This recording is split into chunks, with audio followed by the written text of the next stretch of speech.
मेरे प्यारे YouTube के साथियों, मैं आपके लिए हमेशा ऐसी कहानियां लेकर आता हूं जो हमेशा आपको जीवन में एक नई दिशा देने का काम करती है। अगर आप जीवन से निराश हो चुके हैं, तो आपको ये कहानियां एक नई उम्मीद, एक नई रोशनी देती है। वैसे तो आपने रामायण के बारे में काफी सुन रखा है। आप रामायण के हर किरदार के बारे में जानते भी हैं, चाहे राम की तपस्या हो या भरत का त्याग हो। लेकिन इस रामायण की कहानी में कुछ ऐसे छोटे किरदार भी हैं जिनके बारे में हम ज्यादा कुछ नहीं जानते। तो आज मैं आपको रामायण का एक बहुत ही छोटा सा वृत्तांत सुनाता हूं जो बेहद ही प्रेरक है। लेकिन स्टोरी शुरू करने से पहले आपसे एक छोटी सी रिक्वेस्ट है। अगर आपको मेरा यह प्रयास अच्छा लग रहा है तो आप अपनी ओर से भी एक छोटा सा प्रयास कीजिए और इस चैनल को सब्सक्राइब कर लीजिए। आपके लिए यह केवल 1 सेकंड का काम है, लेकिन इससे मुझे बहुत साहस मिलता है। तो चलिए आज की कहानी शुरू करते हैं। एक रात की बात है। माता कौशल्या जी को सोते हुए अपने महल की छत पर किसी के चलने की आहट सुनाई दी तो उनकी नींद खुल गई। पूछा, कौन है? मालूम पड़ा कि वो श्रुतकीर्ति जी है, जो घर की सबसे छोटी बहू यानी शत्रुघ्न जी की पत्नी है। माता कौशल्या जी ने उन्हें नीचे बुलाया। श्रुतकीर्ति जी आईं, चरणों में प्रणाम कर खड़ी रह गईं। माता कौशल्या जी ने पूछा, श्रुति, इतनी रात को अकेली छत पर क्या कर रही हो बेटी? क्या नींद नहीं आ रही? शत्रुघ्न कहाँ है?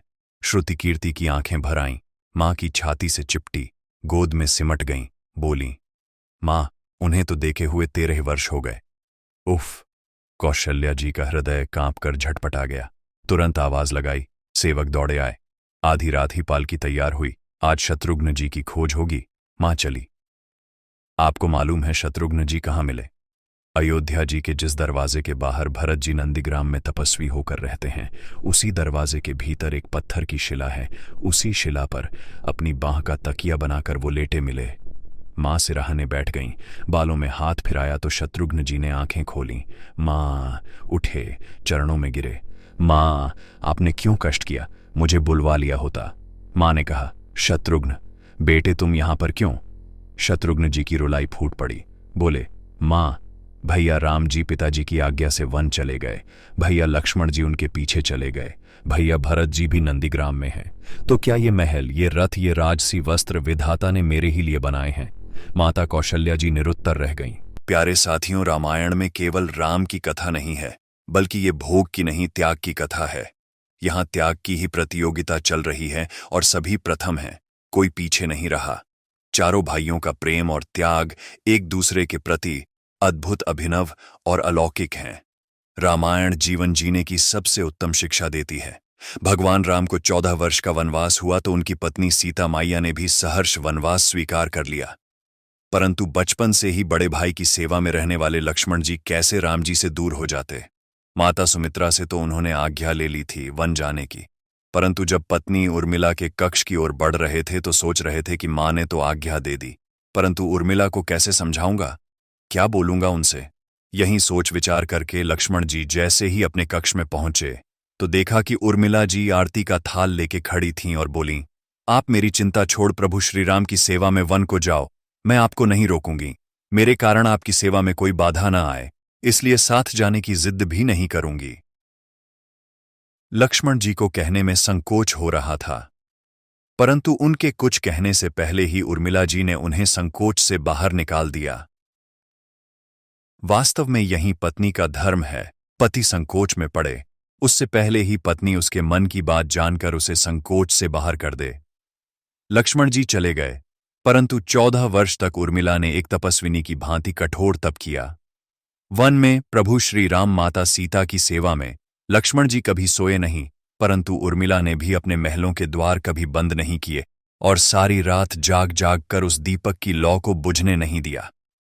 मेघनाद से युद्ध करते हुए जब लक्ष्मण जी को शक्ति लग जाती है और हनुमान जी उनके लिए संजीवनी का पर्वत लेके लौट रहे होते हैं, तो बीच में जब हनुमान जी अयोध्या के ऊपर से गुजर रहे थे तो भरत जी उन्हें राक्षस समझकर बाण मारते हैं और हनुमान जी गिर जाते हैं। तब हनुमान जी सारा वृत्तांत सुनाते हैं कि सीता जी को रावण हर ले गया, लक्ष्मण जी युद्ध में मूर्छित हो गए हैं। ये सुनते ही कौशल्या जी कहती हैं कि राम को कहना कि लक्ष्मण के बिना अयोध्या में पैर भी मत रखना, राम वन में ही रहे। माता सुमित्रा कहती हैं कि राम से कहना कि कोई बात नहीं, अभी शत्रुघ्न है, मैं उसे भेज दूंगी। मेरे दोनों पुत्र राम सेवा के लिए ही तो जन्मे हैं। माताओं का प्रेम देखकर हनुमान जी की आंखों से अश्रुधारा बह रही थी, परंतु जब उन्होंने उर्मिला जी को देखा तो सोचने लगे कि यह क्यों एकदम शांत और प्रसन्न खड़ी हैं? क्या इन्हें अपनी पति के प्राणों की कोई चिंता नहीं? हनुमान जी पूछते हैं, देवी, आपकी प्रसन्नता का कारण क्या है? आपके पति के प्राण संकट में हैं। सूर्य उदित होते ही सूर्यकुल का दीपक बुझ जाएगा। साथियों, उर्मिला जी का उत्तर सुनकर तीनों लोकों का कोई भी प्राणी उनकी वंदना किए बिना नहीं रह पाएगा।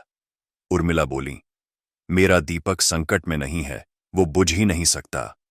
और रही सूर्योदय की बात, तो आप चाहें तो कुछ दिन अयोध्या में विश्राम कर लीजिए, क्योंकि आपके वहां पहुंचे बिना सूर्य उदित हो ही नहीं सकता। आपने कहा कि प्रभु श्री राम मेरे पति को अपनी गोद में लेकर बैठे हैं, तो जो योगेश्वर प्रभु श्री राम की गोदी में लेटा हो, काल उसे छू भी नहीं सकता। यह तो वो दोनों लीला कर रहे हैं, और मेरे पति जब से वन गए हैं तब से सोए नहीं हैं। उन्होंने न सोने का प्रण लिया था, इसीलिए वे थोड़ी देर विश्राम कर रहे हैं, और जब भगवान की गोद मिल गई तो थोड़ा विश्राम ज्यादा हो गया, वे उठ जाएंगे। और शक्ति मेरे पति को लगी ही नहीं, शक्ति तो प्रभु श्री राम जी को लगी है। मेरे पति की हर श्वास में राम है, हर धड़कन में राम, उनके रोम रोम में राम है, उनके खून की बूंद बूंद में राम है, और जब उनके शरीर और आत्मा में ही सिर्फ राम है, तो शक्ति राम जी को ही लगी, दर्द राम जी को ही हो रहा है। इसलिए हनुमान जी आप निश्चिंत होके जाएं, सूर्य उदित नहीं होगा। साथियों, राम राज्य की नींव जनक जी की बेटियां ही थीं, कभी सीता तो कभी उर्मिला।